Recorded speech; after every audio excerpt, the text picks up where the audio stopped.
Oceana beach, আর এটা হচ্ছে Udaipur beach. New Digha old দীঘার থেকে অনেক সুন্দর, আপনারা আসতে পারেন এখানে, এখানে এসে স্নান করবেন।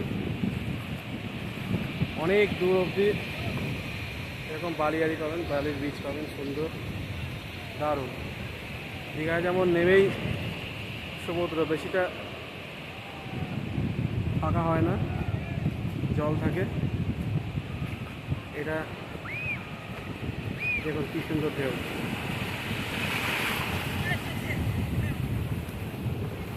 এই হচ্ছে ঝাউবন, ওশিয়ানা ঝাউবন।